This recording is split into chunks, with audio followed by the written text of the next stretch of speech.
edition of The Huddle in partnership with our good friends of sports industry influencers and minorities in sports business. For those of you who are new, my name is Dominique Olavito, and I am the host and co-founder of The Huddle. A bit about myself: I live in Los Angeles, and I work as a creative executive within the sports industry. In my role, I oversee everything from content development, creative strategy, and content production, with various clients in this industry, and my work spans across professional athletes, leagues, players associations, and major brands. And I will kick it over to my co-founder, Paul, to introduce himself. What's up, everybody? Thanks again for being here. My name is Paul O'Connor. Like Dom said, I'm the co-host of The Huddle, as well as the Director of Business Development at Kids in the Game. Kids in the Game is a sport-based youth development organization based in New York City, and I oversee our school and community partnerships. About 2 months ago, Dom and I created The Huddle, and what The Huddle is all about. It's an online community that was created during COVID in efforts to bring together the basketball and larger sports community. Each week we welcome guests from different sectors of the business to come on and share their stories and educate others on their areas of expertise.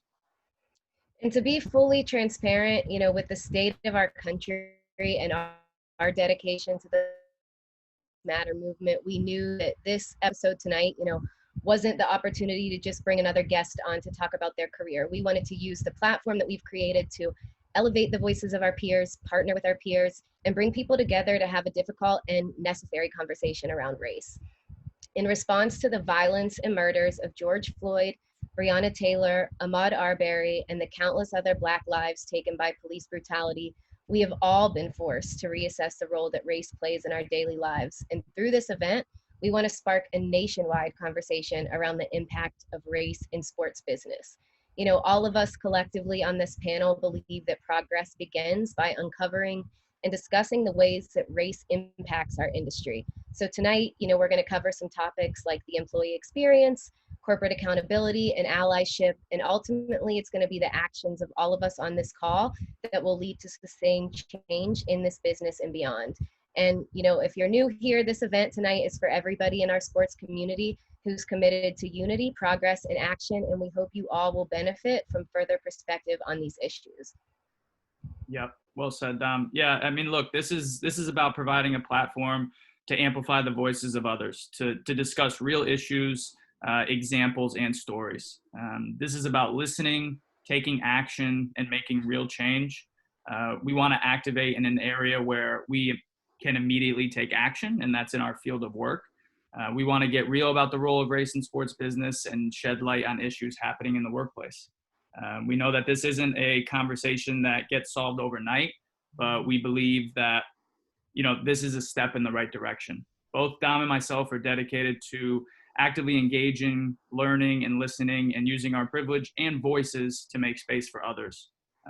Our hope is that this conversation would be ongoing, and we know it can be uncomfortable, but it's essential. So with that being said, I'm going to kick it to our awesome panelists tonight to introduce themselves. And, Malcolm, we can start with you. Awesome. Thank you. And appreciate you hosting this forum. I think it's a really important and timely conversation. And a lot of people are trying to direct their energy in terms of how to respond to everything happening in the fight against racial discrimination, when the truth is we need to start at home and within our businesses, and we see it day to day. So appreciate that. Myself, I am Malcolm Ruffin, founder of Sports Industry Influencers. We strive to close the diversity, equity, and inclusion gap prevalent in the business of sports and entertainment. We do that by connecting minorities and allies of diversity, equity, and inclusion through programming. We've hosted a lot of events, and we really just tried to build community and also help people of color advance. My personal background is from Chicago, worked at the NBA with Dom for a number of years. And then I just graduated from Harvard Business School, and I'll be going to CAA in a month as head of athlete content strategy. But beyond all of that, first and foremost, I'm a Black man in America, and this issue is something that I'm extremely passionate about. Thank you, Malcolm. Shina, you want to introduce yourself next? Sure. Hi, everyone. My name is Shina Wheel, and I am the founder of the Minorities in Sports Business Network. Similar to sports industry influencers, we're an organization that seeks to promote diversity, equity, and inclusion within the sports business space. We have over 1,000 members of color across the country, and we're first and foremost just a community and a safe space for people of color. But we connect people with jobs, and we also work with college students to help delete some of the barriers that they may find to enter the sports industry. Oh, and in terms of my background, I've been in sports for about 12 years. I've worked with ESPN. I've worked within the NBA family. I have done some work with athletes as well as some agencies like Global Hue and Endeavor and a few other agencies. So I've kind of been all over the place. And tell us about your new role, Professor Shina, should I say.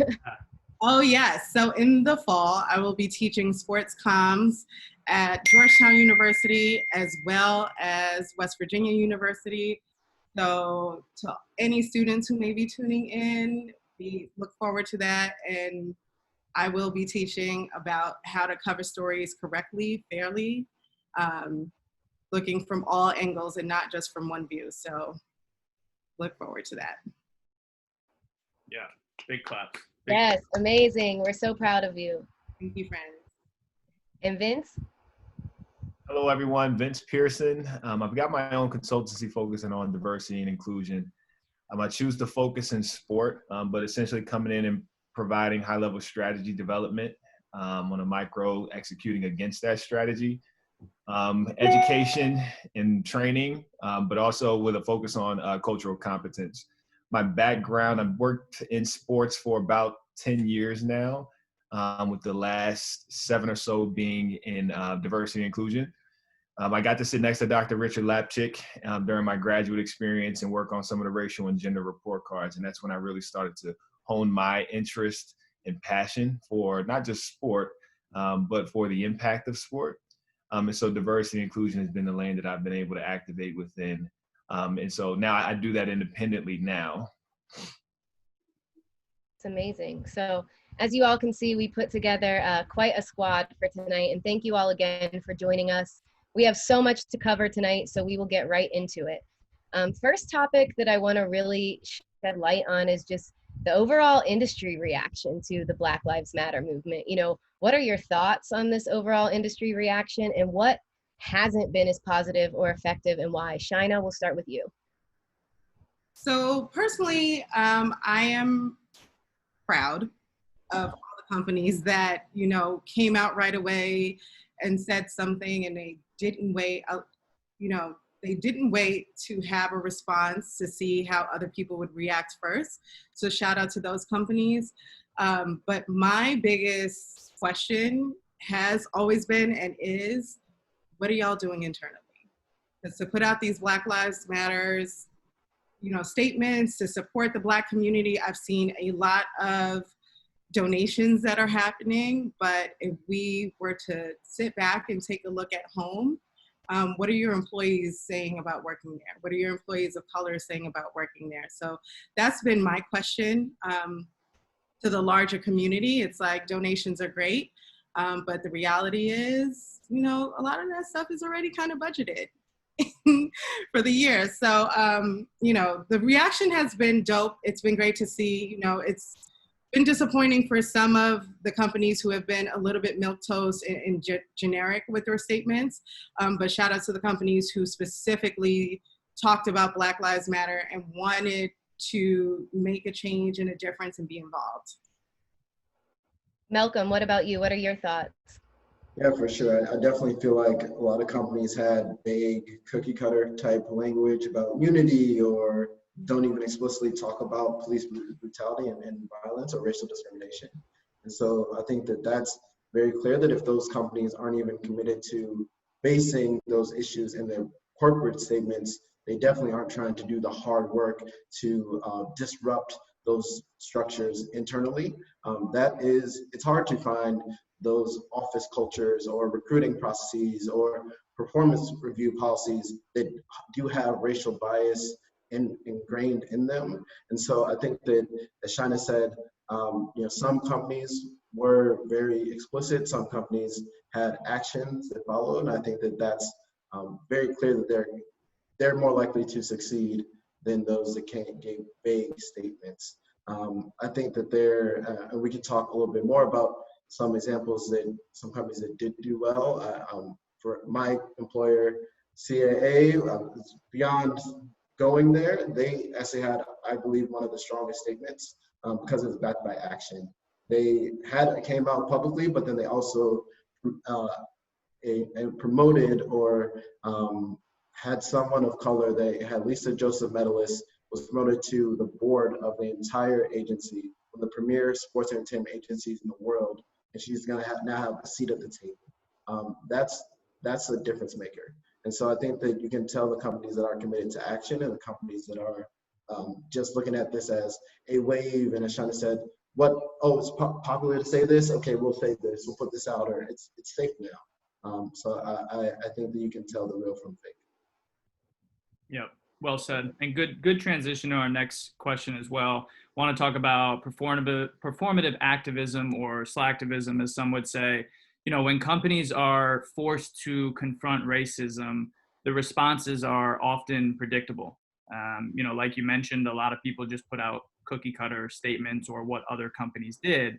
How can we hold these companies or people responsible for these messages accountable? Vince, we can start with you. I think we create accountability by doing things like this, right? We're having a conversation around it, and we're going to be critical. We're going to keep an eye on what you said. We're going to want to see the proof of what you said you were going to do. And we're going to go beyond that. If you really care, then we're going to expect more from you moving forward. I think that pressure comes in a lot of different ways. The protesters that's a form of pressure. The looting that's happening, it creates a form of pressure. An individual who may stand up in a staff meeting and say, hey, I'm disturbed that this group hasn't had this conversation before. That creates pressure.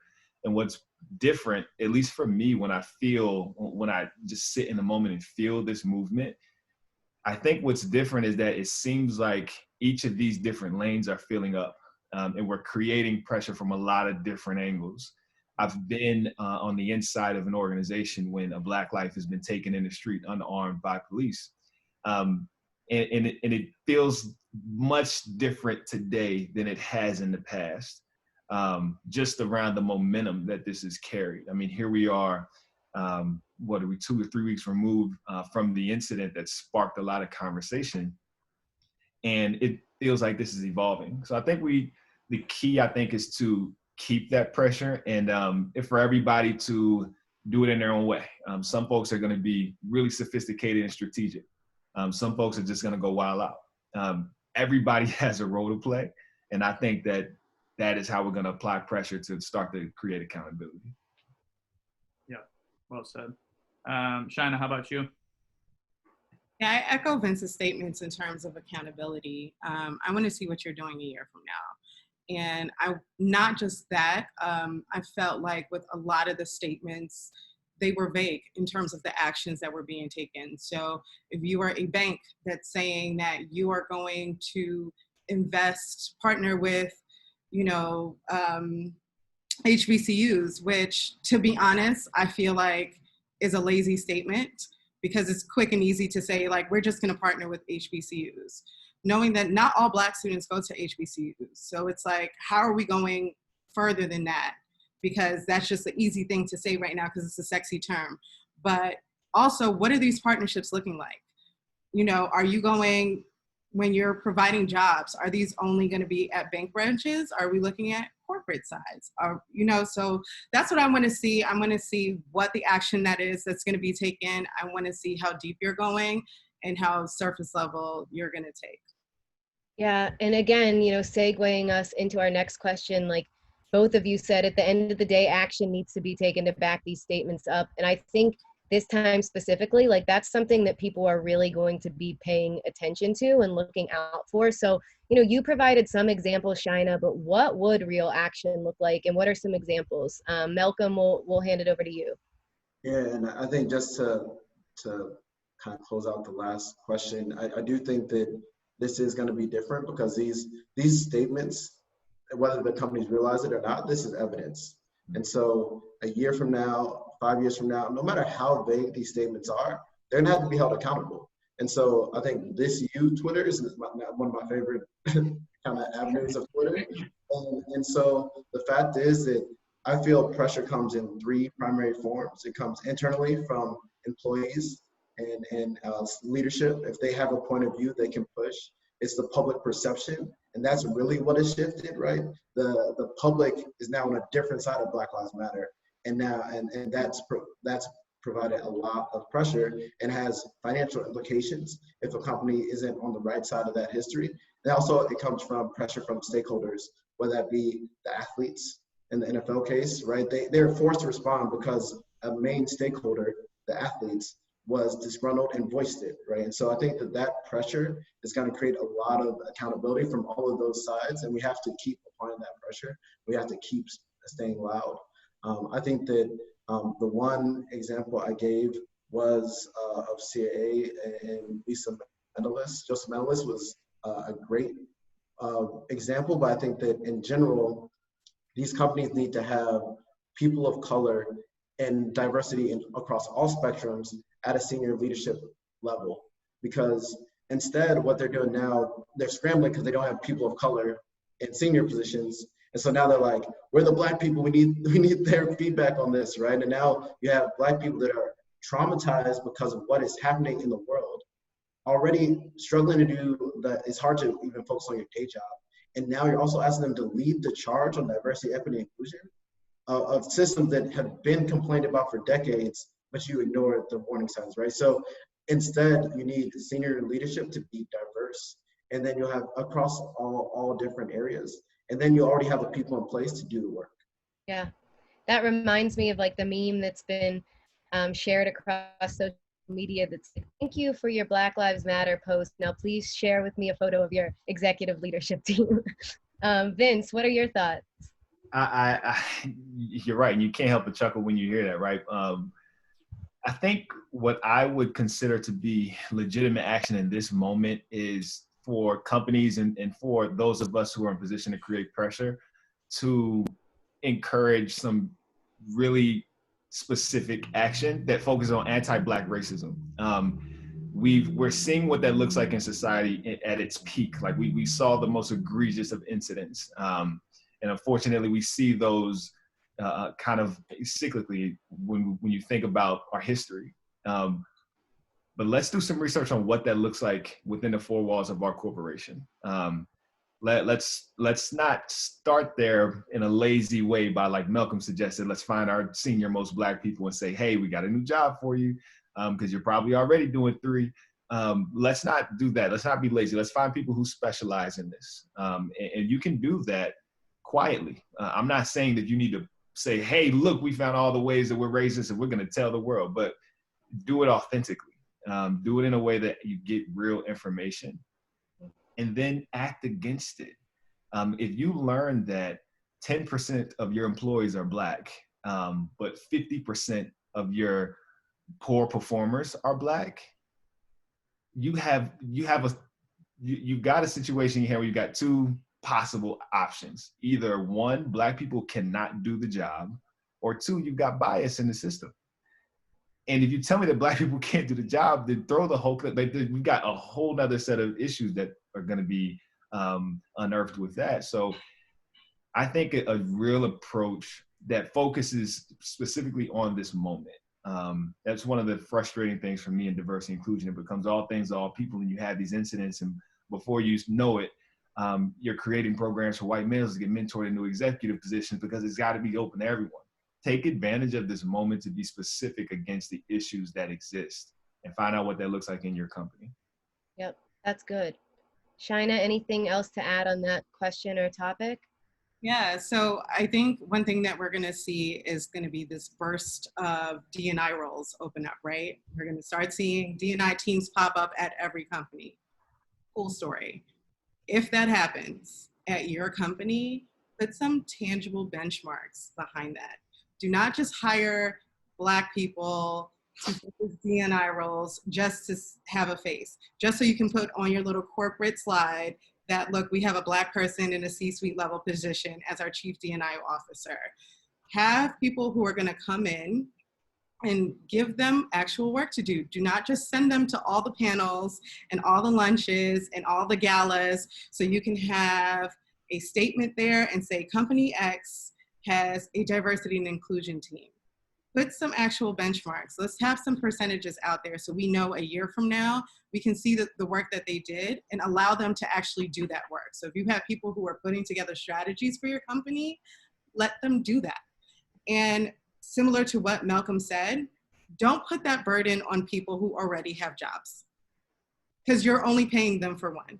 And I think that's probably happened to all of us in here, where it's, you know, a lot of us have been asked to do D&I work, or can you check out this D&I company for us, or can you sit on this meeting? I'm not being paid to do D&I work. I'm getting paid to do this specific role. So if you want me to do D&I work, you need to increase my salary and change my scope of my role. So I'll leave it at that. And with that, so I wanted to add, and I had to, is just, if we look back at this moment in time, a year from now, and we've got a lot of new diversity, equity, inclusion professionals who used to be marketing professionals, or who used to be communications, or on the revenue generating side, then we will have failed in this moment. Especially if they're people of color. We need those people to stay in, especially the revenue generating roles. So when you're pulling people out of a chief revenue officer track and putting them onto this chief diversity officer track, if it ever even graduates to that, it's a disservice to the work, and it's a disservice to the person who was on a track that we need them to stay in. Absolutely. Yeah, and I'm sorry, I wanted to really reiterate Vince's point about revenue driving roles. And I think that that's something that a lot of people don't talk about because we don't know. There are not a lot of people of color in revenue driving roles, especially in senior revenue driving roles. And those are the roles that, one, make the most money, they are the most valuable to a company, and those people are less likely to be let go. So please put more, as Vince said, don't take those people out of those roles to come do your D&I work. Find people who actually have that background and can come in and do it correctly. Absolutely. And you always segue us perfectly into, our next topic, which obviously there's a lot of reaction to the Black Lives Matter movement over the last few weeks. And we just talked about, in this last section, how to really take action and not just make it a PR stunt. But there's specific history here, like what you just mentioned, Shina, that needs to be talked about, specifically to the workplace. So can you share just the experience of a Black employee in sports? Specifically, what is it like to be a Black employee in your specific vertical? Malcolm, we'll start with you. Yeah, I think that topic of segmented diversity, it cannot be emphasized enough. It's very clear in this industry that there are certain roles that Black people and people of color are kind of allowed to do, right? They're allowed to be in sponsorship servicing roles. They're not allowed to necessarily be in sponsorship sales roles. They're allowed to be in, if you look at the Institute for Diversity and Ethics in Sport, TIDES, which at the UCF report by Dr. Lapchick, you can see that there's, you can see where the diversity and inclusion numbers sit. What we don't see is that a lot of those VPs of color, a lot of the, whatever the titles are, they might be in basketball operations, or they might be in player development or something, right? They're allowed to interact with players and the talent, but they aren't necessarily to be in those revenue driving roles, as Shina said. And so I think the topic of segmented diversity is something that I experienced. And that's partially why I felt the need to go to business school, was to kind of break out of that stigma. And so I think that's very, very much a big issue. Definitely. Shina, what about you? Sorry, I think just to speak specifically about kind of the industry I'll be going into and focus on content, this industry profits and benefits off of Black talent and Black culture.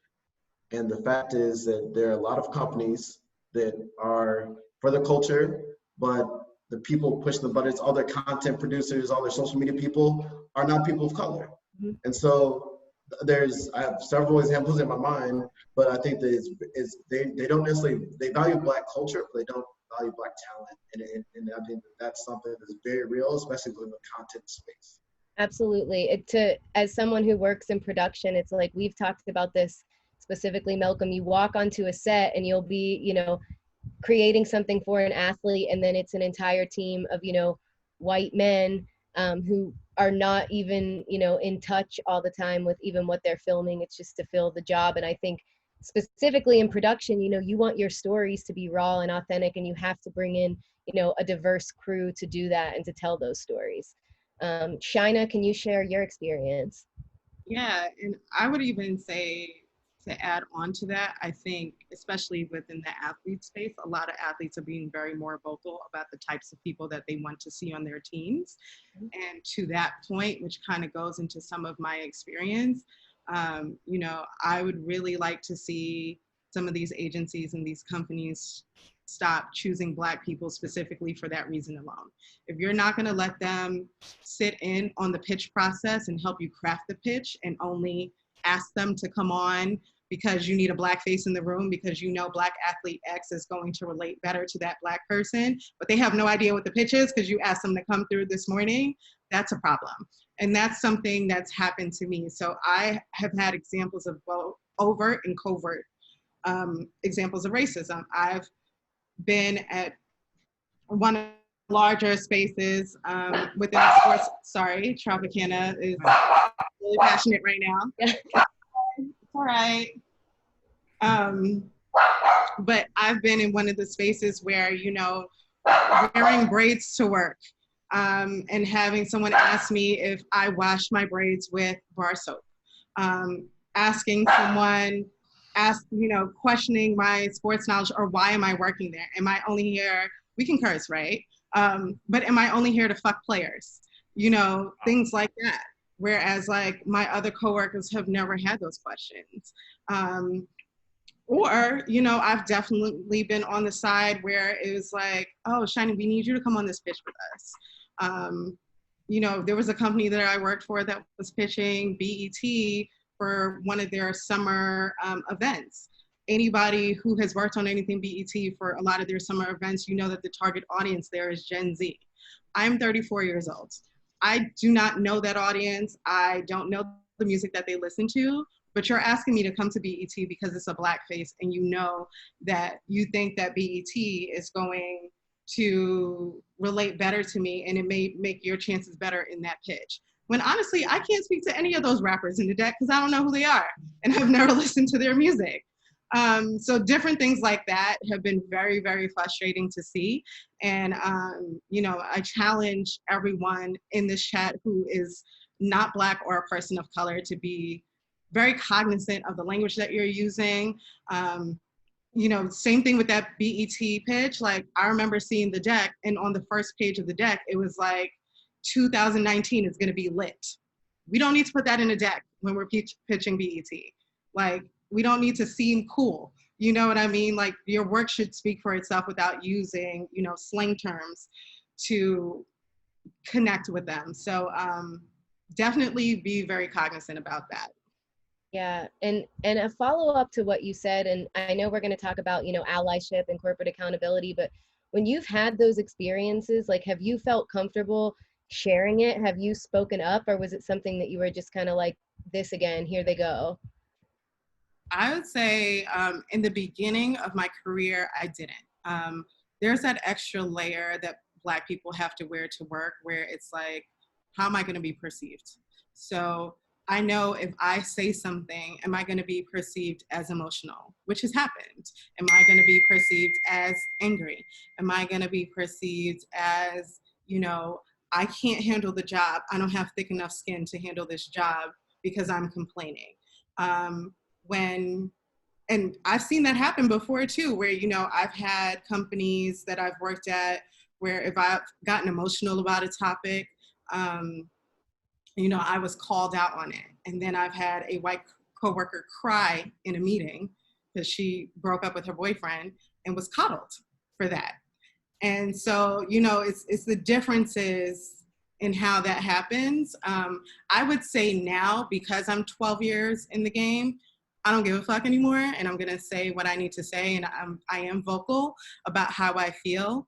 But I also realize that I have that privilege of being 12 years in the game and having the background and just being able to communicate better, where, you know, when you're younger, when you're just coming out of college and you think you're in what your dream job is and you're in your dream industry of sports and you're going to think you think you're going to be doing all these cool things, and when these happen to you, you kind of just don't even know how to react, because you're thinking about like, okay, I don't want to seem this way.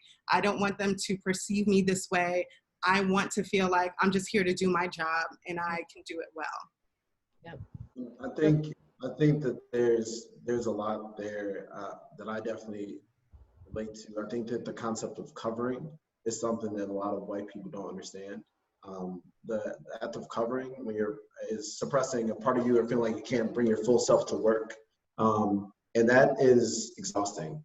And the truth is that sometimes you might go the full day without seeing another person of color at your job, and you just kind of feel like you've been suppressing part of you, and then and the day maybe the whole group's going to happy hour, and maybe I don't feel like going to happy hour, right? And just continue to be in this environment. But you know, that's oftentimes that's being considered not a team player, right? Or whatever. That's how these things manifest themselves. And I think the truth is that if you really start to understand, listen, and empathize with the experience of Black people, you'll start to, and people of color, you'll understand how some of this manifests itself. Well, thank you for sharing that. Yeah, for sure. Malcolm, you mentioned it earlier, but you know, it's clear that the sport industry profits off of Black talent and culture. But does this industry respect and empower Black people beyond the court or the playing field? And can you guys provide some specific examples? Vince, we can start with you. You know, I'm really just so moved by some of what was shared before. And I think, Malcolm, you mentioned how exhausting some of the code switching covering may be. I want us to think about how also psychologically harmful it is when you don't have a professional experience that you've ever showed up in a genuine way, because you've always had to try and navigate this space of how much of me is allowed here. Even just that question that you have to stop and ask yourself, how much of me is allowed in a room that I'm about to literally walk into? Like, that's psychologically damning. But to the question, I think sport is a microcosm of society. So unfortunately, the unfortunate reality of our society is that systems that profit off of Black bodies to the detriment of those Black bodies are rampant, and they've been, there's cycles, you know, they renew themselves, they recreate themselves. Sport is no different. I think what does make sport stand out is how visually jarring it is to look on a field and see 70% Black players and look on a sideline and see 90% white coaches. And there's just so many eyeballs on this thing called sport. So I think that's what puts sport in a different category. And so it's almost, we're going into this moment of, you know, creating, again, this concept of accountability. Who's going to be held accountable for that? What does accountability look like with that in existence? And, you know, those are questions that we've not gotten to, but I think this movement will bring to the forefront again. I think that it's less of a matter of Black talent being empowered or respected, and it's more analyzing the system and asking, was Black talent even ever a consideration? Because you'll find, and also the question of just what does Black talent have to do to get respected, right? They exist. You have St. Marshall, who's, you know, president and CEO of the Dallas Mavericks, so exist, but what's the bar? How attainable is it really? And so I think it's more questioning the system and looking at who is this designed for, you know, and then we can start to, I think we're gonna have to shuffle the cards over after that. Yeah, for sure. Malcolm, how about you? I have nothing to add. Vince warned us. He told us he was in his bag today. So Shina, anything to add or follow up to there? No, Vince got it.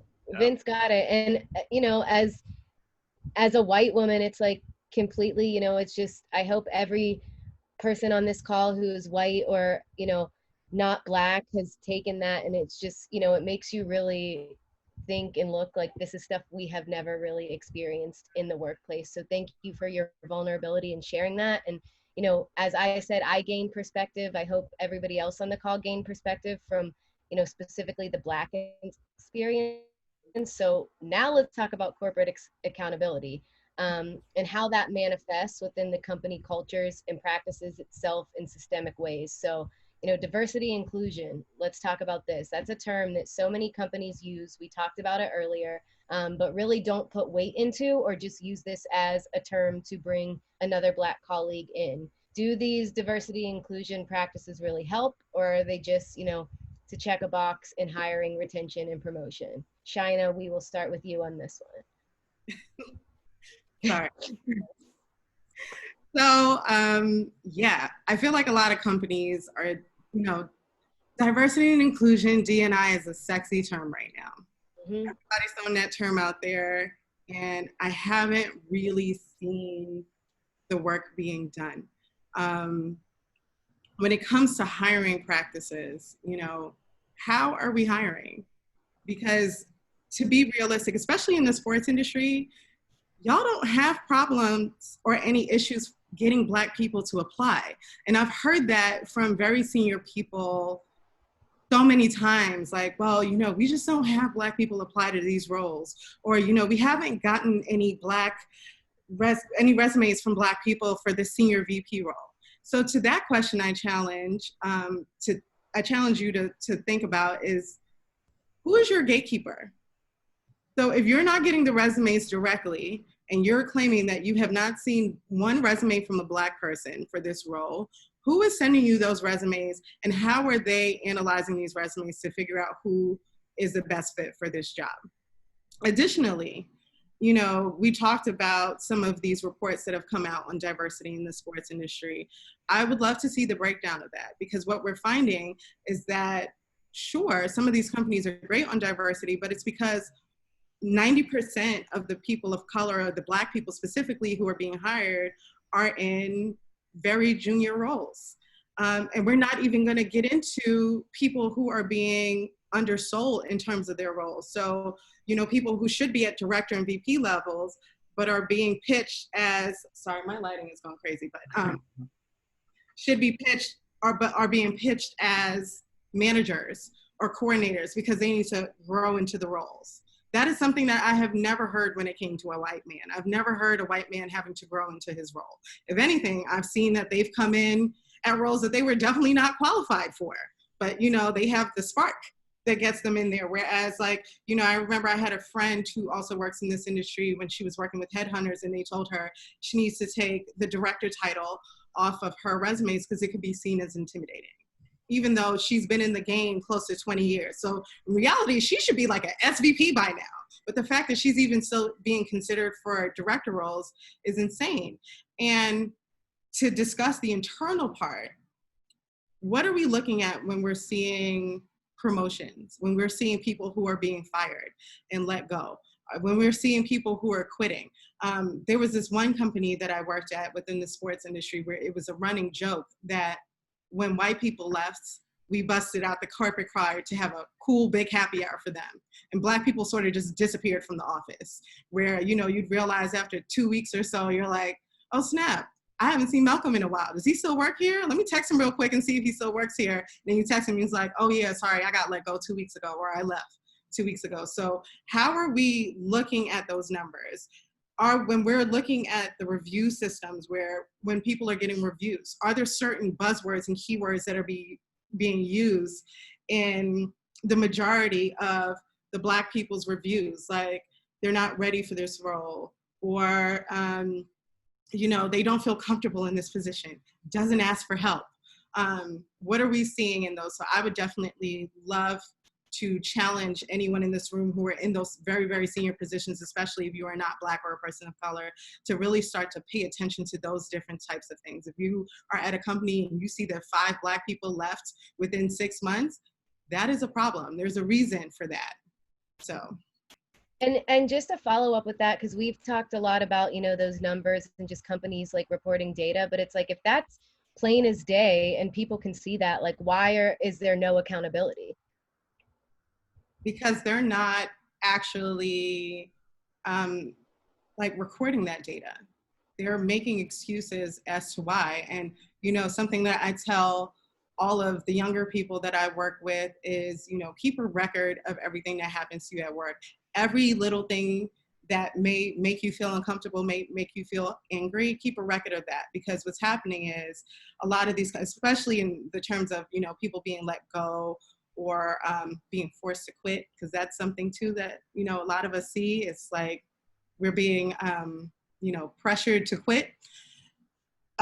You know, it's this case that's being built up. So it could be just like a ton of smaller things that your coworkers may not be looked at for, where you're being looked at for. So, you know, I've worked in marketing and digital. So we'll say something as small as like, you know, if you work in social, the copy not being correct or something, whereas like your white coworker, it may just seem like a one-off, you know, a one-off mistake where they'll be looked at as like, oh, they must have just been an off day. But for a Black person in the company, that's being recorded.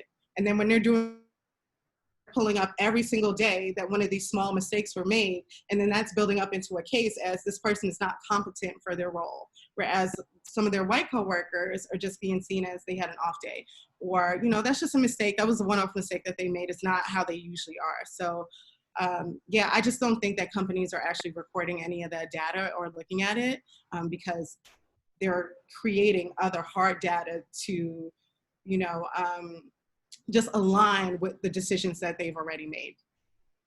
Mm-hmm. No, thank you for sharing and elaborating on that. Vince, anything else to add there? I think just when we think of, you know, coming from the D&I space and having done so internally for a few different companies, I think this is a case of two things can be true, where you can check the box and still create true impact. Let's say, you know, if an organization wanted to hire, we want to hire 10 Black people this year. Well, if you hired one last year, then that is hella movement, right? We just made a lot of progress. However, it's the culture that you're going into that's a lot of times not addressed. And that is where challenges persist. And it's also that the goals are not set as such. You know, I think what ends up happening is that so many different perspectives are brought to the table. And by the time you're done having a D&I conversation, you've talked to legal and you know what you can't do here. And you've talked to, you know, marketing, and they don't really have the needs, or they're on a hiring freeze. And next thing you know, it's like, well, we only have one role, and you know, HR is going to tell you we got to hire the best person for the position. It's like, all right, well, you know, this was an exercise in futility. So I think it's diversity and inclusion roles can and do work. It's what they're empowered to do.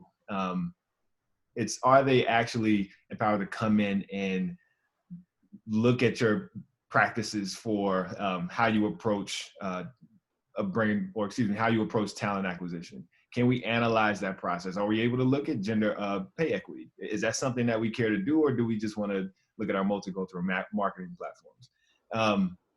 And I think that's kind of, you know, a continuation of our previous conversation, where if we're moving people from marketing roles into diversity and inclusion roles because their skin tone matched the need, are they going to have the expertise needed to know how to actually create pressure and actually create movement for a comprehensive diversity initiative?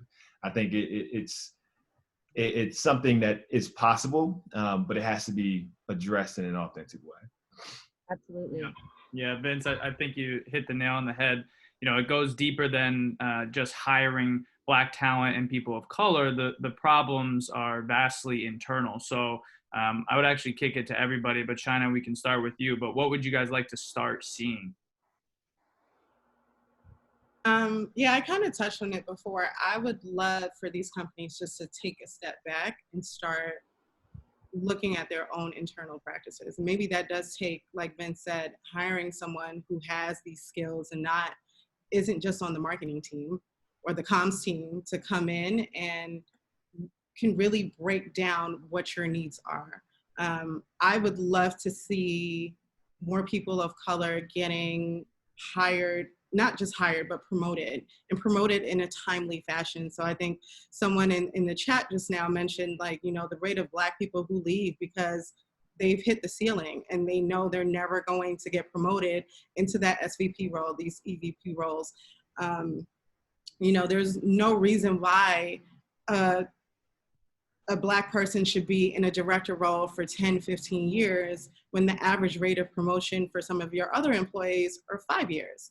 So that is something that I would really, really like to see, and something that is really that I'm passionate about, is to see that rate of promotion, and not just in revenue generating roles, but, you know, once they're promoted, making sure that these people have the voice to actually do the work, and not just promoting them just to promote them, but actually let them do their job, let them sit in on those pitches, let them, their voice be heard. You know, Vince, you talked about like the multicultural work. I've worked in the multicultural space and the general market space, where I've seen the vast difference in budgets for that. You know what I mean? Like there was one major brand in particular that I worked with where, you know, in general market, the budget was $60 million. In multicultural, the budget was barely $1 million. And I didn't know how to navigate that space because I started off on the general market side. So when I'm coming up with ideas, I'm like, yeah, but we can pitch them for like 5 million or whatever, because they have that money. They dropped 60 million just on one quarter. And, you know, the team was like, yeah, but we haven't really seen that money from them. And, you know, we don't really want to even ask them for $1 million because they usually don't give us that much. So, you know, when people of color are being put in these roles, like allow them to do the work, allow them to do that general market work, that real work, and don't just pigeonhole them into some of the smaller things that you don't think has as much visibility until some shit blows up. And then it's like, let's just call the Black guy who works in the office so we can see how that person can navigate it. Because then you run into that Black person having the voice of the entire company on their back, and that is not fair. So even in this situation now where, you know, as Malcolm said earlier, a lot of companies are pulling in their Black employees to help them craft statements. That is not fair for your Black employees to have to craft a statement for a $1 billion revenue company that houses thousands of employees, and it's left up to these 5 Black people to craft a statement and be the voice of that entire company. Because if the statement is not 100% correct, that comes back down on them. And that's not fair. You have a comms team for a reason. Make sure you're hiring diverse people in senior positions in that comms team who are equipped and qualified to do this, so you don't have to get that person in marketing to come and start playing PR manager. So those are my thoughts. Well said. Malcolm, how about you? I think for me, it's something that I think Vince started to touch on. When you focus on hiring, I think it allows you to ignore issues you already have internally. And so what you don't want to do is bring people into a burning house, right? Like you got to get your own, like if they can't flourish there, it's not going to work. And so at school, we learned about, I was in a class and we talked about the inclusion dial. So with their employees of diverse backgrounds, first they need to feel safe, then they need to feel welcomed, then they want to feel celebrated, and lastly, they want to feel cherished, right? And it's not until they feel that they're valued and that they're empowered, they can really thrive. And I think that you see when it goes right and you see when it goes wrong. At Twitter, for example, Jack Dorsey announced that Juneteenth is going to be a company holiday. Like, you know how proud a Black person feels to get that recognition of something that's widely unknown to a lot of white people. To have that recognition means the world, right? So you know you can show up as your authentic self. Versus in other situations, and I think it's really interesting to see how the NFL has switched within just a few years. But back in 2016, when Philando Castile and Alden Sterling were tragically murdered, I knew a lot of employees of the NFL, including my friend Essay, that was trying to get the NFL to say Black Lives Matter, trying to get them to acknowledge what was going on, and it was to no avail, right? And so to see that clearly they weren't empowered or they weren't supported enough for those voices to be heard, but then for them to say 4 years later, it's kind of interesting, right? Are they just following the money? Are they following money, public sentiment? It's hard to reconcile those things. And so I think that first you have to really think about how you value your Black talent and your talent of color, and whether they're actually set up in a position to flourish at the same time that you focus on recruiting, right? You need to be able to walk and chew gum at the same time. Absolutely. Vince, anything else to add there? No, I mean, literally could echo that entirely, because that would be what I would hope to see, is for leadership of companies and companies holistically to think how what we see outside, how metaphorically the knee on the neck, how might that be happening in our building? How can you think critically around that conversation? And to Malcolm's point, now how do you address it in your culture? I think it starts with listening, and I hate to say that because, I think Black pain and suffering has been on display for the entire world for so long, and now it's like, in the midst of trauma, here we are having to do it again, and hold on to hope that something tangible comes of it. But actually listening to the experience within the four walls of like hearing the stories like Shina has shared about being looked over for promotion time and time again, or hearing stories like, oh, I actually hired someone 5 years ago, trained them, and now they're promoted over me. I work for them now. I've heard that. And that's like, how do we allow that to happen? And it's right under our noses. And so, I think at a point in time, that ignorance has to be called out. And I just echo Malcolm that we have to think about culturally what needs to change to address this. Absolutely. I hope there are some decision makers on this call, because you all are spitting game right now. That is racism and discrimination. So what are some forms that you may have seen and experienced yourself? It may China with you. Yeah, so I kind of touched on this earlier too. A lot of it to me, it was dependent on where I was. You have some places that people are so used to just being the majority that they are just very open with their feelings. So whether it's joking about stuff, like I remember I worked a certain place this summer, the year that Trayvon Martin was killed, in the summer that Michael Brown was killed. And I remember a coworker asking me, why is everybody so mad at that kid being killed in Florida? Don't make it a race thing. Just tell me what happened. And stuff like that really affects your coworkers. Like, it's bad enough that, as a Black woman, I saw a child be murdered, a child who looked like my nephew, who looked like my cousins, be murdered, and know that that could have been one of them. And now I have to not only explain to you what happened because you're too lazy to go on google.com and find out what happened, but also I'm now tasked with making it comfortable for you in terms of not making it a race thing, to just tell you what happened, when at the end of the day, it is a race thing. And then go back to doing my job and making pretend nothing happened. So stuff like that. In terms of institutionalized, definitely, the promotion thing that I've seen time and time again, certain language that you hear all the time of, we don't think you're ready for this role. Or, if you ask for help, even though you're told day one, always ask for help. But when you do start asking for help, being told, are you comfortable in this role? Because we see that you ask for help a lot. Or just use your knowledge. Or I've also heard, we hired you at this level because we expected you to perform at this level. So why are you asking questions?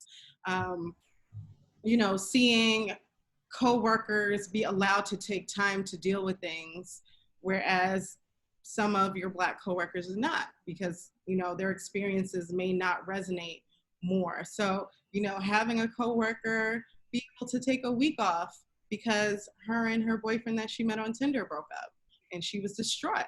And it's like, listen, I get it. Like, breaking up is a very serious thing. It is, I can't see someone coming to work after a breakup, right after a breakup, and be expected to perform. But let's keep that same energy with everybody on the team. Whereas like if someone is saying like, I had a traumatic event happen to me, I need to take a day, don't email them that day and hit them up and be like, oh, I know you're taking some time, but I need you to check in on this real quick. Or, you know, the next day, expect them to come in and do their job at 100%. Like if she was able to take a week off to deal with her breakup, which she most likely deserved, then I should be able to take 2 days off to deal with the traumatic event and just breathe for 2 minutes without you being in my inbox, or text messages. You know, I've seen things like that. I remember one time I was on vacation in a country that was known for not having good Wi-Fi, and having someone hit me up in my Instagram DMs to be like, we need you to check this real quick. I'm like, I'm offline. Like, I don't get cell phone service out here. I don't get internet service out here. Like, relax. We're going to be fine. Someone else can do it. We're not curing cancer here. This is not an industry where we're doing anything that's saving someone's life. Like, you don't need my input for that one slide on the deck. There are 4 other people who can give their input and have just as great input as I am, so. Right. No, thank you for sharing that. Malcolm, what about you? Yeah, I think the one kind of very public secret and the thing that we kind of ignore in this industry is the impact of wage suppression and unpaid internships. That is a very explicit form of discrimination. And so I think for me, I have a personal example.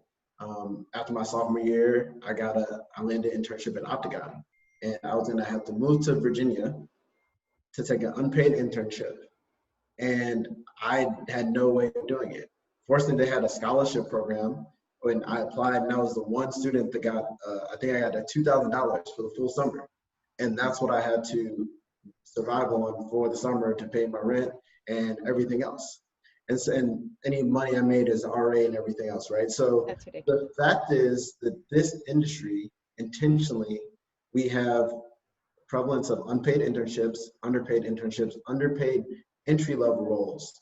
And because of socioeconomic and systemic issues in the United States, that disproportionately impacts Black and Hispanic people, right? And so how are you expected to get that internship? But for me, I'll use myself as an example. Octagon was my first break into the industry. Without that, I wouldn't have got my internship with the Sixers. Without those 2 things, I wouldn't have got my job in the NBA.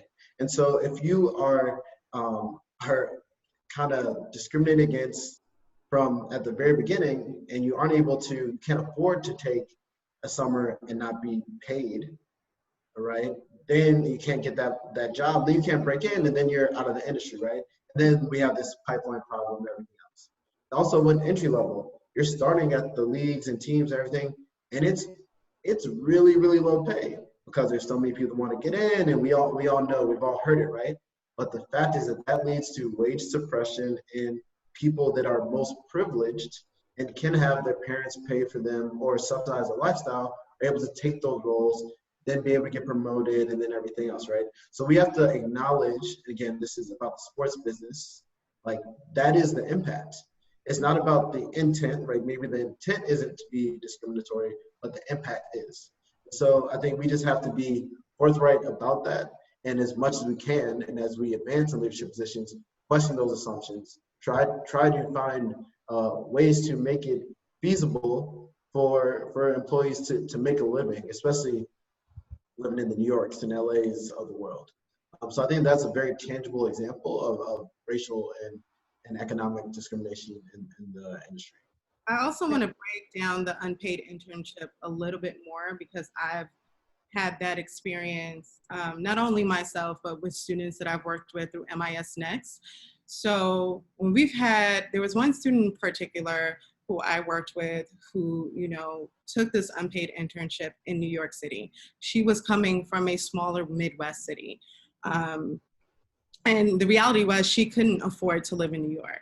So, me being her mentor, I let her stay on my couch for a month, and then found a friend who was able to let her stay at her apartment for a really cheap rate.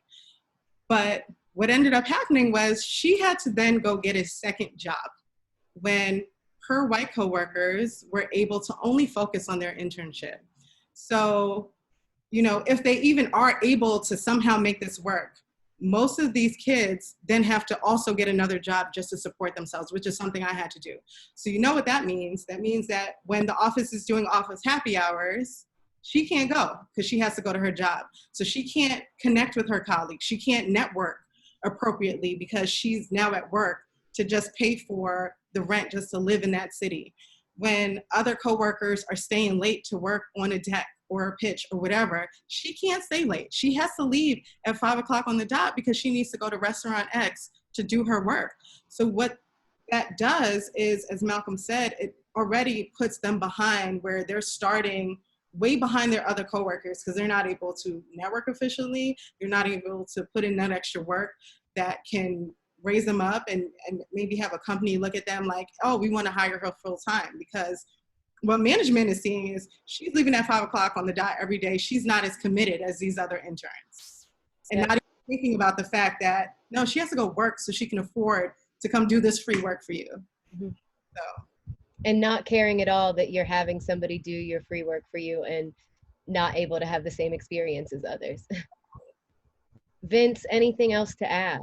Yeah, I mean, I just want to high level this for a moment and just like have it be understood that, you know, to Malcolm's point in China as well, with an unpaid internship, these things become institutionalized because everybody's okay with it. Like, there's not many folks who are advocating to get rid of that. Why? Because, oh, I had to do it, and that's how you get grit, and you know, you'll find a way to you'll figure it out. And then it's almost like the fact that I figured it out now actually works against the person coming behind me. But high level, it's just when those systems impact people of color more adversely than people who are not of color, then that's institutional racism. When there are performance evaluations who judge people of color more harshly than people who are not of color, that's institutional racism. So I think it's just bringing it a higher level and just thinking anything in your system that seems to land on people of color more heavily, we have to at least ask the question of, is there institutional racism at play here? And I think that's what doesn't happen. Far too often it's explained away because, there are several other folks who maybe you can even point to metrics and say, well, this is why the performance evaluation went that way. Well, this is what we pay all the interns, and we actually increased intern pay for the last 5 years. Rather than focusing on the question of, does this land on people of color more adversely, and then how can we fix that if so? And I think it's important to say, we haven't touched on it yet, but diversity, equity, and inclusion is just good business, right? Like we talked, like the fact, if you have more diverse people at the table, I understand we're saying, we're suggesting increasing wages, everything helps improve diversity, right? But also having more diverse people is better for your business. And there's a return on that. In the long term, there's a return on that. And so by having a more diverse perspectives in the room, you're gonna have better ideas, you're gonna have more authentic marketing campaigns, you're gonna have more, the content is gonna be produced by the people that actually have lived experiences, and so it's gonna be more relevant, right? You're just gonna have a much more, just have a much better design. And that's with an industry where the majority of our talent and the players are of color, and then also a lot of the audiences, right? So it just makes sense that the products would be representative, would be designed by people that are representative of the audiences in so many ways and the primary stakeholders. So I think that's just one thing that it would be remiss if we didn't highlight and explicitly state that. No, thank you. There are hard facts and numbers that prove that you make more money when you have a more diverse staff. It's like, I forget what I want to say it's close to, and Vince, you may know this better than me, it's close to like 75%. High companies who have a more diverse staff are 75% more likely to make more money. So if you don't give a fuck about anything else, you don't really care about this diversity stuff, cool. But you're gonna make more money. So it's like, at least fake and make more money. Yep. Absolutely. Get better ideas, everything. It's like we talked about with the creativity. It's like you keep things the same and you're going to get the same, which I think we've seen from some of these institutions and how things have continued within our industry and society for a long time. Mm-hmm. Yeah, for sure. Want to switch gears into our last topic of the night before we take Q&A, but want to start talking about effective allyship and progress. And, you know, now that we've recognized some of these issues, how can a lot of the people on this call help to change things internally? So let's talk about what allyship looks like. First question, why is performative allyship so dangerous, especially in our industry?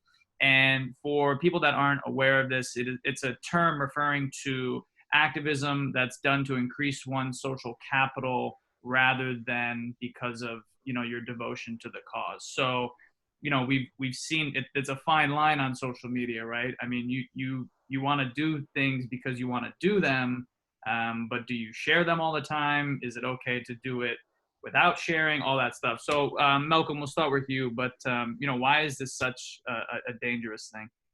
And this is what I'm really afraid of. So performative allyship, what it does is it dilutes the value of the entire movement and the credibility of the entire movement, right? So when you have thousands of people that are performing without having meaningful action behind it, now the ones that are actually intentioned and inclined to act, they can't necessarily break through, or they can't have the impact they wish they had. Or what it allows is people to dismiss the issue. It's like, oh, we did our good deed, we posted our black box, we've kind of done our job here, right? And you've already seen that. My timeline on Instagram is after that Black Tuesday, I haven't seen much more of the protests, I haven't seen much more of the stats, I haven't seen much more of the injustice, right? Everybody kind of washed themselves and cleansed themselves in this kind of this performative act, and they were able to kind of move on with their breakfasts and brunches and everything else that they kind of want to post or consume. And so I think that it's really dangerous for us to miss this opportunity, because what it does is it drowns out the sincere and authentic voice. Yep. Shaina, how about you? Yeah, I echo everything that Malcolm said, and to push it a little further, when you're practicing performative allyship, but you're not actually practicing that in your personal space within the office, you are hurting your colleagues. And that's just the bottom line of it. You are stunting their growth, you're hurting them. So it's like, if you're going to be an ally, as I've said earlier, like, keep that same energy across the board. Do not just post the black box on Instagram. Don't just post resources on Twitter or wherever, or retweet a whole bunch of Black Lives Matter posts, or retweet your company's statement and comment like, I'm proud to work here, when, you know, you're dealing with your own colleagues. You're not continuing that sentiment. You're still engaging in those really harmful practices that, you know, harm your Black colleagues. And you've been, you know, so open and vulnerable, all of you, about real issues that you all have faced and your other Black colleagues have faced. So for those of us on this call, like, what would effective allyship in the workplace look like? You know, you said Shaina speaking up, but what else, you know, would really be effective? Vince, we'll start with you. I'm going to share a story so everybody get comfortable. So I've always considered myself an ally to any underrepresented group. So I had an opportunity to attend an Out and Equal conference, which is one of the largest LGBT advocacy conferences globally. And I was unaware of that when I went to attend. This was 5 or 6 years ago. So I walk into the room, and I am one of maybe 10 people who identify as heterosexual in a conference of about 1,500 people. I could feel myself get uncomfortable. And I even stood up to ask a question at that conference, and I introduced myself, name, title. This is who I am. This is where I'm from. I'm here as an ally, and here is my question. And the reason I share that is because I always considered myself an ally until I was in the room amongst the individuals I said that I was there to support. Then I got uncomfortable. And then when I stood up to speak, I made it a point to introduce myself as an ally. Now, in the moment, I said I did that because I want to be clear that I'm here to support the cause. In reality, I had to reflect on that and say, I wanted to be clear that I'm here, but I'm not one of you. Like, I wanted to let it be known I'm here, but I am not a member of this community. So when I think about, I share that because there's a few concepts I want to pull out. One, it takes intentionality, right? You cannot be an ally on accident. You cannot be an ally just by sheer presence. You're going to have to do something. You should be able to measure your allyship. You shouldn't even try to consider yourself an ally. You should only measure the things that would be considered your allyship. Secondly, is that you have to be willing to reflect. Like, I could have walked out of that moment and said, I stood up and said, I'm an ally because I'm here as an ally. I want to support the group. Instead, on my drive home, an hour and a half from Orlando back to Tampa, I reflected on that moment and I realized that my intention was different, even from what I told myself. So the other point, so I think those are two things, intentionality and being willing to reflect. The other piece of effective allyship is you can't just be an ally when you're amongst your group. I personally got really upset with Drew Brees this past 2 weeks. Almost even more so when he announced himself as an ally, because you don't get to just say that. Like, you play to not center this on Drew Brees. Your proximity does not determine your allyship. You can grow up around said group and still have very ill thoughts about said group, even though you smile and call them friends. So I think it's putting teeth to this thing called allyship and get away from the labels of I am an ally instead challenging ourselves to prove our allyship. Very well said. Very well said. Yeah. Malcolm? Now, I think I agree 100%. Allyship is a journey. And I definitely, I acknowledge, like, there is functionality here, and I'm with you on everything you said. I think that allyship also requires people to embrace that discomfort, but also be willing to sacrifice power, sacrifice privilege, right? If you only are an ally when it's convenient to you, you're not an ally, right? If you're only an ally when it doesn't impact you, you're not an ally. And so I think that that's a term that people need to internalize and realize that, all right, I might feel uncomfortable, or maybe my cousin that I recommended for this job doesn't get it. But I'm gonna speak up and say that, like, this other person of color actually is a fantastic candidate. Or maybe I got credit for something that China said. I'm gonna be an ally and say that actually I think I was just building off of what China said. You know, that's what being an ally is. And so I've seen allies that have said, after, like, in that specific example, after the meeting, they say, "Oh man, I felt so bad when I think he thought that I said that, but I was just repeating." It's like, but you didn't speak up. You didn't feel bad when you got that shine, right? And so allyship is speaking up when it's hard, and it's also about I think it takes listening, it takes empathy, but it mostly takes action. And the thing that I found really tough to see is that people don't always do all three of those things. They don't always listen, empathize, and act. Sometimes they just act, you know. And I've seen groups of white allies that have started doing things, and I'm like, did the black people ask you to? Do they want that? Do they benefit from that? Is that yes, you may post this on the intranet site, which is fantastic, but you ignored all the things they said about the long list and years of complaints, right? There are receipts already, like they're already, you might not have heard this in the past, and maybe just now speaking, really listening with intent, but you should be following the lead of the people that are being marginalized in terms of what they need and how they need you to act. And so I think that that's something that allies, it really requires an adept and a great ally to act in the ways that is, which will benefit the people that are really being discriminated against.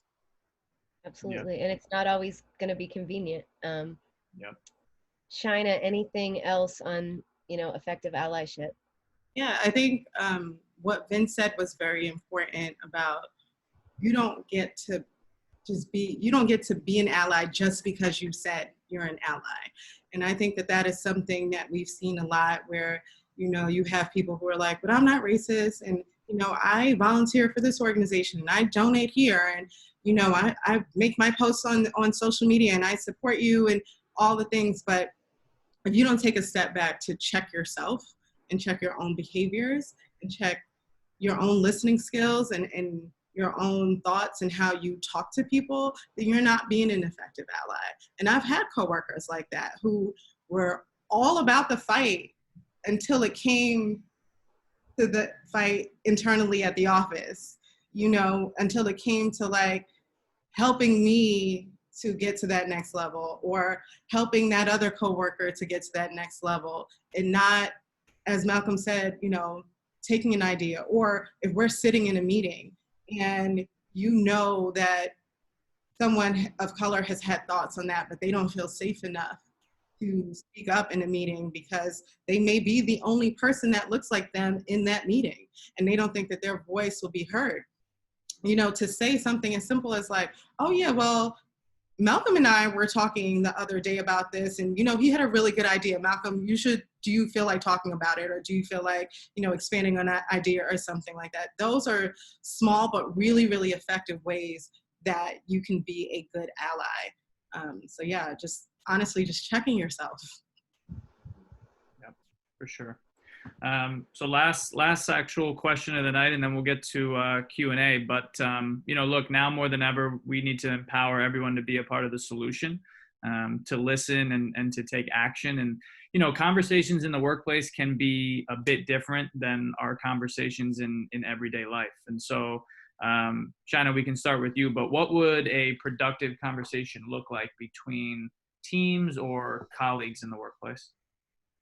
I think the first thing is listening and understanding that just because you've been in this game for 20 years and you may not have experienced this experience and, you work for what you think is such a great company and it's been amazing and we're so open and diverse here, just taking a minute to listen to the experiences of some of your other coworkers to figure out how your teams can be better.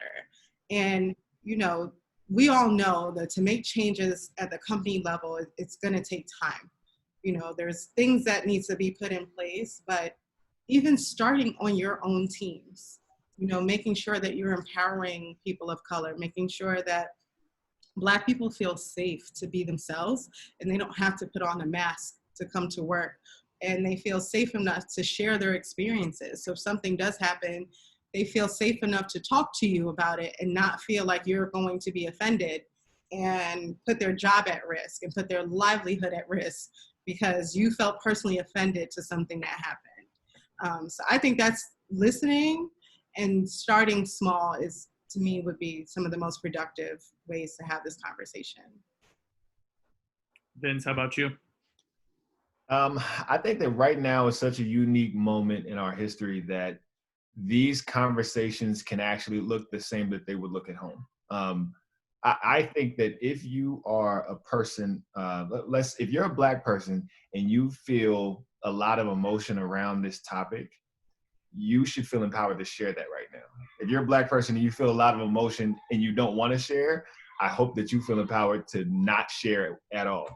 But I think right now is a moment where whatever is in your gut, whatever you feel, you have rationale to express that, because I would say probably 8 out of 10 companies have put themselves in this conversation now.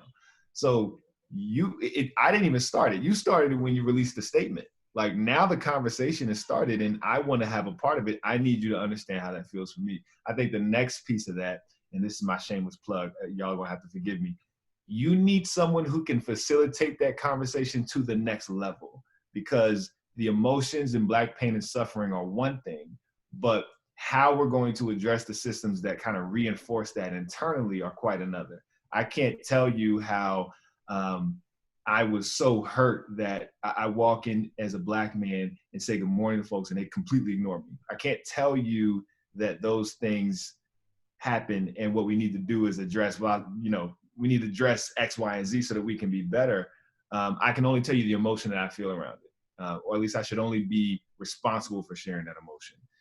Companies need to invest in resources that will allow them to have that conversation, but also have the one that needs to happen next, which is addressing internal culture and addressing racism that is likely present in most businesses. Instead of running from it. Absolutely. Asking people to volunteer their time, pay them. Right. Yep. Yep. No, well, thank you all for sharing. Extremely open and transparent conversation. We do have some guest questions, and then we want to share with you all some action items that we've all put together. So Paul, if you want to take us into a couple guest questions, we'll go right into that. Yeah, for sure. So the first one was actually sent before this, so I appreciate that.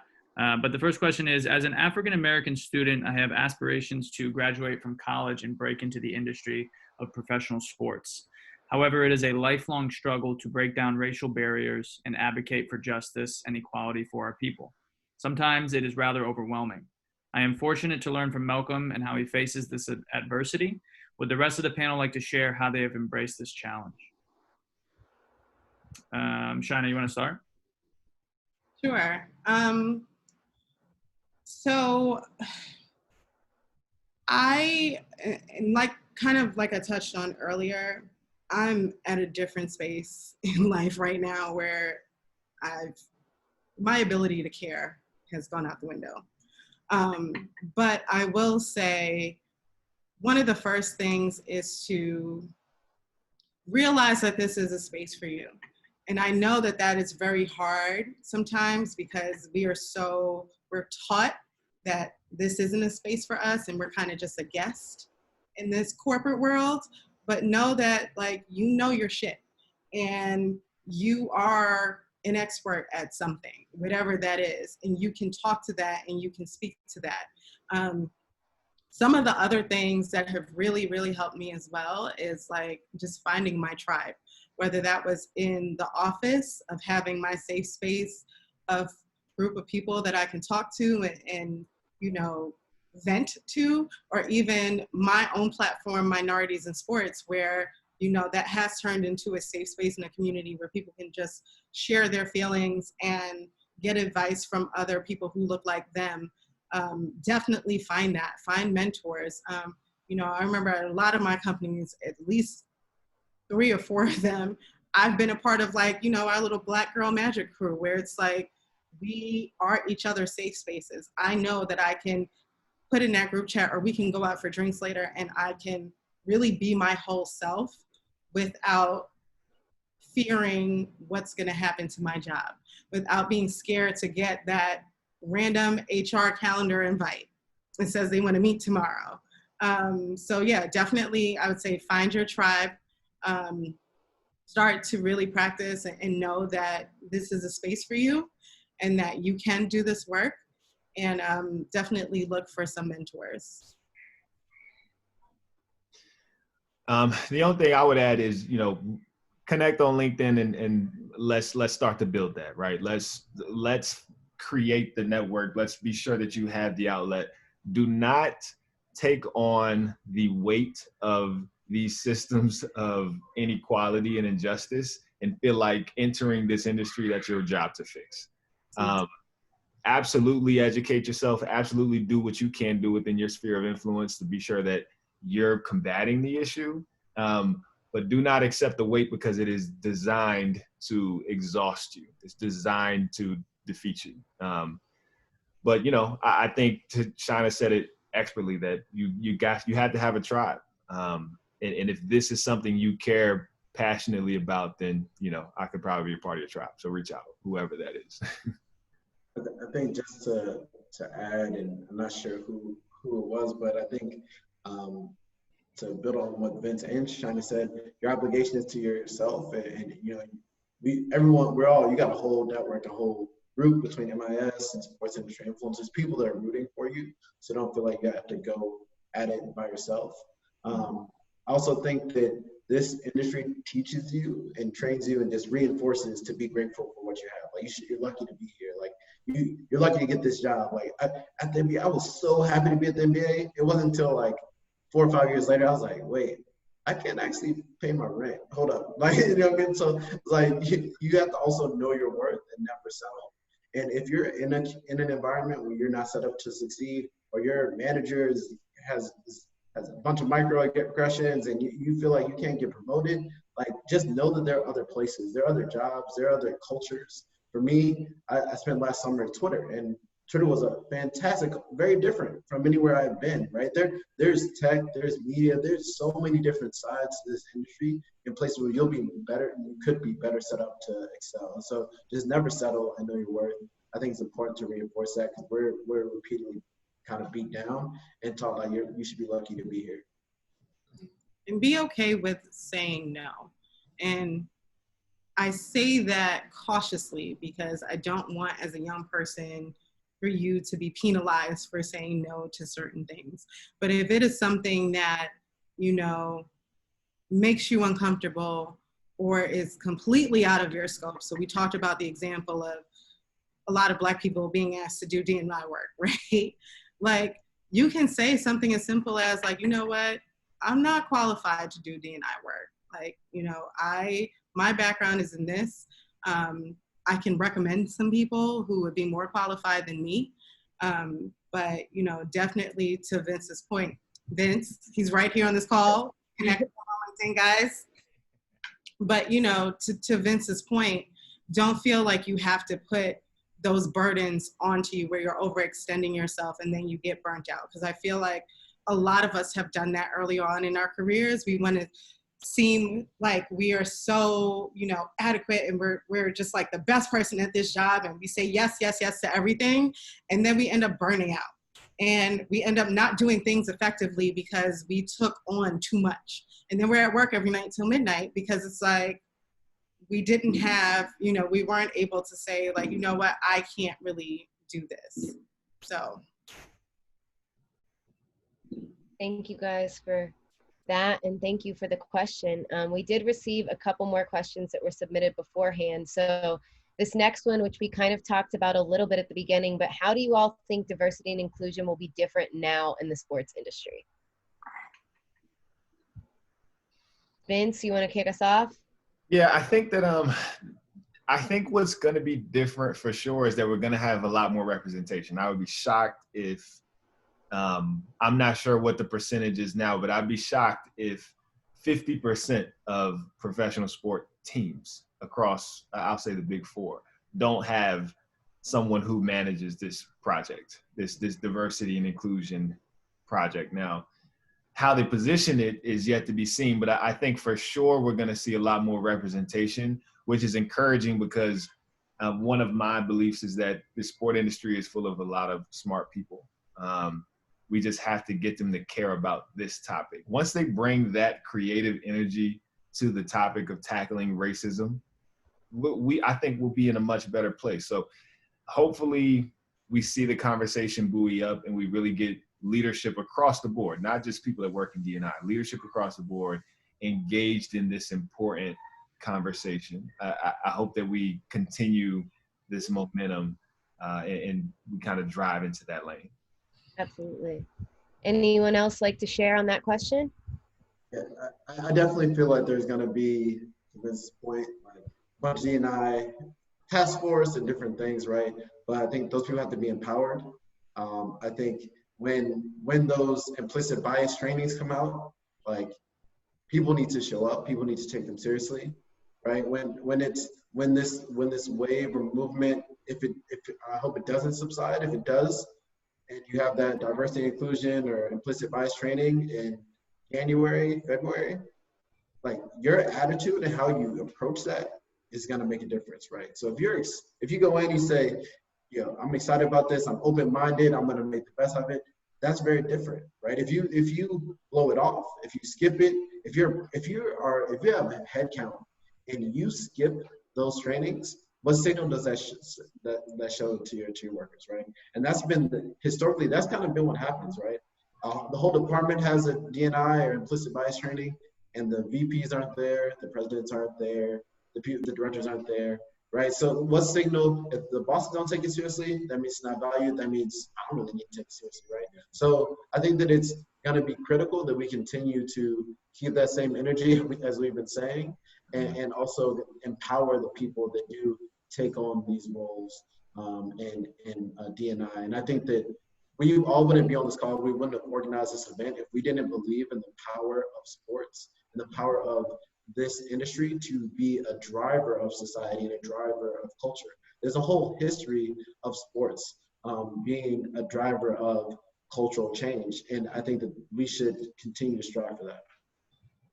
Yeah, I think I'll add to that. I think we are going to start seeing a lot of those be mandatory, especially for senior leadership. It's going to start being part of, whatever trainings that they have to do for their jobs.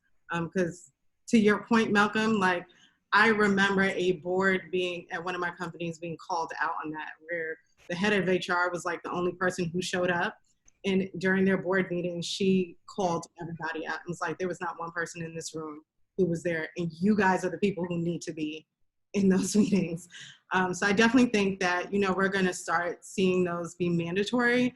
But I challenge those of you who are attending those to actually listen and be open to what these instructors are saying, because it's one thing to attend, but if you're only attending because you have to and it's mandatory, like, listen, we all do those trainings when we first get hired someplace, right? How many of us have actually taken a minute to actually go through those trainings and understand what they're saying? Or do we just answer all the questions because we have our real jobs to get back to, and we're like, this training is going to take 30 minutes, so let me just answer the questions that I know are going to be there. So like, if you are in these trainings, actually sit down, listen, be open, don't be defensive. People are, not coming at you directly. They're not telling you that you are a horrible person, but just be open and listen to the experiences so you know how to better conduct yourself and be a better teammate to your team. Yeah, for sure. I don't know if you guys can see the YouTube comments, but we got crazy amount of questions. There's no way we're gonna get to them all, but we have a couple in Zoom too. So thank you, Chris, for submitting this one. But he says, I was in emerging media in the Jersey office at the NBA, and being the only black person on my team was very stressful. And daily I had to walk on eggshells and talk the lingo just to fit in. I felt like I had to work 2 jobs while being at work, which you guys talked about earlier. And then he says, but my question is, at my company now, we don't have a diversity and inclusion team. How do I go about holding my CEO and senior team accountable? And what should that timeline be? Whereas they're looking at me to be the lead, but it's not my job. Of course. Who wants to go first? I want to jump in on this one because I've had this conversation countless times in the last 2 weeks. I think what's most important is oftentimes Black folks who are tapped to have this conversation and lead it internally, you're passionate about it. You care. You're probably very much in tune with being a high performer. Like you want to do good work, and you may even want to stretch opportunity, and this might look like that. Take your time, and if you choose to, take your time and build a plan. And at the end of that plan, say that you need to hire someone to execute this. That must be a part of your plan. That can even be step 1 of your plan. And then step 2 is refer to step 1. Like that is how I think that is the most that you should have to do. Now, if you choose to do more, then I think you can let passion guide you. But I definitely would just recommend, if you're either we need to hire someone full-time to do this, or we need to hire someone, a third party, to do this. because I don't think it's just not fair, and it's in my opinion, it's not going to be comprehensive if it's somebody's part-time job, and I just don't think that model is going to be effective. Vince, I hope your inbox just explodes after this conversation. So we will. Yo, drop your email, bro. Yeah, put it in the chat. Who's your booking agent? I'm gonna need one after this, huh? Yeah. So our next question in Zoom, it's from Miguel, and he said, this question might be a topic for a different time, but I wanted to ask for advice on educating Black international athletes who do not have a full understanding of systemic racism in the United States. How do we begin those conversations with them and prepare them for the difficult reality when they are transitioning to the US? Good question. I would like to start to touch on this because I am a first generation American and have a lot of family who still lives overseas. I think the first thing we need to think about is like, let's not assume that they don't understand any part of it. There are Black issues everywhere, and a lot of them are dealing with racism in their own countries as well. Even some countries that, you know, we like to think are super progressive, like, you know, the Dutch colonized my island. So I have a lot of family who lives in the Netherlands. And, you know, a lot of people think the Netherlands is this great, happy, progressive place where everyone smokes weed and they're so open. But really, the Netherlands is one of the most racist countries on this planet. And we don't have time to go into all that stuff. But I think, you know, they may not understand the systemic racism here in this country, but I think, you know, definitely just have open dialogue with them, do some research on some of the racism that goes on in their country and try to correlate that and, you know, talk to them that way. And honestly, prep them. Like, I have, one of my cousins is coming to the US to play D1 ball from the Netherlands, and I've already started having conversations with him about, like, you know, these are things that you have to look out for as a Division I basketball player on a majority white campus. These are things, you know, don't put yourself in these situations, you know, the talk that we all have to have as we're growing up, but also like giving him the grace to know that he knows what racism is because he deals with that in the Netherlands. Like, he knows what it's like to be the only Black person on his basketball team, or to be called a monkey, or, you know, if anyone's familiar with Dutch culture, to know about that blackface scenario that happens every Christmas and being called Zwarte Piet. So it's like, I'll send you links, Malcolm. Yeah, I'll send you links. But, you know, he sees that because they deal with that. So, you know, I've just been very open with him about examples here and just to how to work through that, so. That was a good question, and thank you for sharing that. Man, I'm trying to pick another one. There's a lot of good questions in this YouTube. We'll go with Stephanie. What advice would you give to a younger Black employee that acknowledges they are being treated unfairly internally within the office, but also not supported enough to have a voice to speak up? I have one. I hope this is a part of a lot of companies' kind of call to action or plan. There needs to be both formal feedback loops and also anonymous feedback loops. And it's specifically for situations like this. When someone's vulnerable or doesn't feel safe, if you don't feel safe in your environment, how are you gonna speak up? And you know, who's gonna hear those? If you don't feel like they'll hear your cries, how are you gonna speak up? So I hope that companies actually make it part of this. Pass email extensions or anything where people can submit feedback or experiences and situations anonymously. Or if you don't have that within your company, I've heard of people building anonymous emails, Gmails or whatever, and sending it to leadership, right? Because if you're concerned about retribution or job security. Uh-oh. We lost We're one. frozen. Steady Riley Wi-Fi. It was getting good. I'm not, You're getting really good. Okay, you're kind of back. Kind of We're bad. back. that's that. Maybe not. Man, we made it an hour 45 with no issues. That's pretty good, though. Dang, Malcolm. You gotta fix that Wi-Fi. I know. Does anyone else want to take that one, or what do you think? I don't have anything else to add.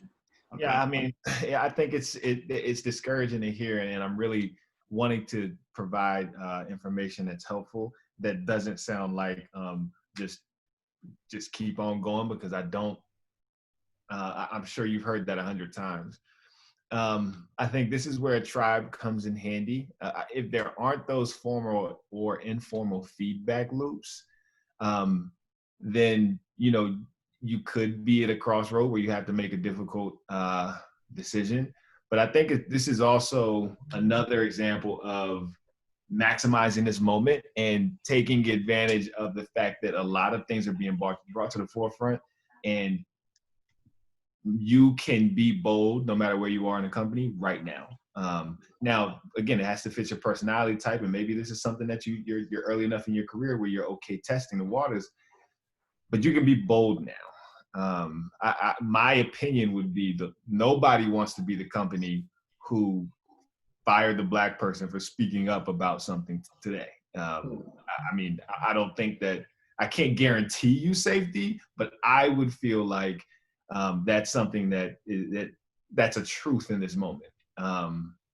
So perhaps that's something that you can leverage to just feel like you can have a voice in this moment. Yep, for sure. Well, look, we want to be cognizant of everybody's time. First off, thank you, Malcolm, Vince, and China for tonight. This was amazing, and I hope that it was super valuable for everyone that was on the call and super impactful. We don't want this to end with just a conversation. This is just a starting point for us. We want to empower others to take action and hold ourselves and others accountable. So we put together an external call to action as a direct follow-up. We created a link tree with some good resources that I'll put in the YouTube comments and we can send out afterwards. But, I think one of the first external call to actions is, we talked about it a ton, is to listen and to empathize. Talk to your colleagues, talk to your family members, talk to your friends. You got to get out of your comfort zone and be comfortable being uncomfortable. Vince, you talked about it. Everybody talked about it on this call. So, I think that's step one, listen and empathize. Yep. Thank you, Paul. And I think, education. We talked a lot about this in this group specifically, but to my white and non-Black peers on here, it is imperative that you educate yourself on race-related issues, both, just in our country and in the workplace. I think, our Black colleagues and peers and friends are burdened by the question of what can I do? What do I need? I don't think that's their job. I think it's our job to educate ourselves, continue to be more informed. Like we talked about a lot of things tonight that may be eye-opening for some of you who haven't specifically looked for it in the workplace. So think about how you can maybe educate yourself on some of those numbers and statistics that we talked about in your company. Take what you learned tonight and educate others in your circle and immediate community. The dialogue that you can have is going to be extremely important. I think another one is to advocate. And sorry, excuse me for the Wi-Fi situation. I already got Ted Riley jokes in my group chat, and I'm not going to stand for it. But I think that it is incredibly important for allies to advocate behind closed doors. And like we said, not just when it's convenient. How can you use your privilege to fight racial discrimination? That's the only way we're going to close this gap. I think examples of that are, you can advocate by not only mentoring. I heard this quote. It said people of color are over mentored and under sponsored. How can you sponsor someone to get that next role, to get the promotion they deserve, or to get the job somewhere outside the company? If you see the ceiling at their company, use your network. You refer someone to a role that you hear of outside that company, right? How can you use your privilege to help to people of color and fight racial discrimination? Yeah, and to add to that, kind of the theme of the night is, keep that same energy across the board, sustained action. Not everyone is meant to do everything. And I think that is something very important to think about as well. Like, use your strengths and build on your strengths. So if you are someone who is not a protester, that is fine. Call your representatives. Make, as Malcolm was saying, use your privilege within your companies where you are talking to other senior leaderships to not just mentor someone, but sponsor someone. Use your time to volunteer, to, mentor the next person who's coming up, or do one-on-ones with someone in the office who you feel like has not been the strongest in terms of like speaking up, and kind of really get to know that person and find out why. And apply pressure for change. So I think we've all talked about using our privilege. So making sure that you are using the privileges that you have to apply that pressure for change. And even to some of my Black colleagues in here, recognizing that those of us at the more senior level, that we have privilege too, that we can start speaking up to, say what we feel is wrong, or to even help that person who may just be coming in the door to get to the next level. And for me, I want to first revisit the kind of what brought us to this conversation, right? Anti-Black racism, injustice, and police violence.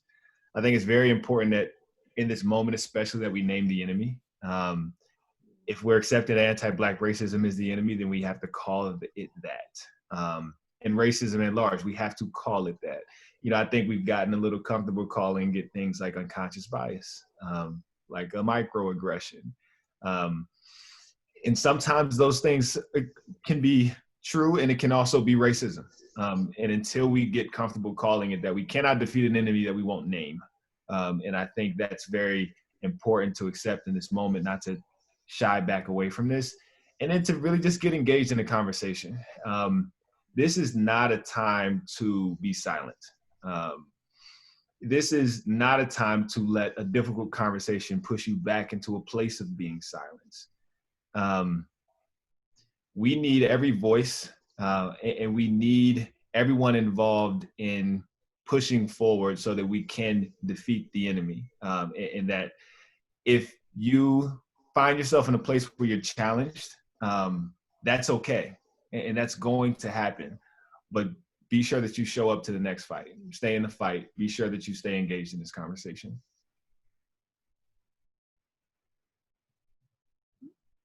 And lastly, self-reflect. I thought, Vince, your story was so powerful. Have there been times where you could have used your voice and you didn't? How can you be a better ally in the workplace? Maybe think of times where you've been ignorant, or things that you've been taught in your life that you can reverse. What else could you be doing? To Shina's point, we all don't have to do everything right now, but we do have to do something. So self-reflect on what is best for you. Because, to change an organization, you have to first start with like the organism. So self-reflect, change yourself. Those are just a few of our call to actions that we had outlined. I have one add to that. Okay. I think I gave this piece of advice to a friend of mine, and on that self-reflection piece, document it and write it down. Capture exactly how you're feeling in this moment, because if you're gonna listen to anyone, it's gonna be listening to yourself, right? So if you write down what your takeaways were from today, if you write it down what your reactions were to seeing George Floyd die, if you write down, or being murdered, I should say, if you write down all your feelings around this movement, write those down and hold yourself accountable for revisiting them, because you're going to remember. That's going to kind of charge up that battery again and keep you in the fight, as Vince said. So I think as you do that self-reflection, document it, and it's going to be something that you're going to be able to listen to and remember how you felt, because I think the reality is that for a lot of people of privilege, race is something that they can forget. Versus if you're a person of color, you remember that every day of your life, you deal with it every day of your life. So just how can you keep that in the forefront? Yeah, absolutely. That was very well said. And, to piggyback off of that a little, like, for some of us who may have just, woken up, quote unquote, to this, it's like, think of how, exhausted you may feel now, and think of having to experience that the whole day or your whole life. So I think, it's just so important to take these calls to action. In addition to what we have just shared, we're going to be sharing resources and other initiatives that we've put together. I think, collectively as a group, like, we've done some of this work together, and this is not something that just ends with a conversation for us. So please be on the lookout in your inbox in the next week for some things that we are going to share with you and some next steps that we're going to be taking on our end. We're very committed to this as a unit. And Malcolm, you said it so eloquently earlier, like, we work in sports, we work in a very powerful industry. Like, we're all lucky to have the positions that we're in. So let's be a change in this industry. Let's show that we can, stop some of these things and stop racism. And it starts with all of us on this call. So again, huge shout out to our partners, huge shout out to our panelists. We hope that you've enjoyed this conversation, but keep your foot on the gas. Like, this is a marathon, it's not a sprint. You will certainly be seeing more programming like this from us, and you will be hearing from all of us soon. And thank you again. This has been great. Thank you guys so much. Thanks, Really everybody. appreciate it. Hope everybody enjoyed it. We'll definitely see you guys again soon. Thank you. Thank you, guys. Have a good night, Tropicana. Bye, Tropicana.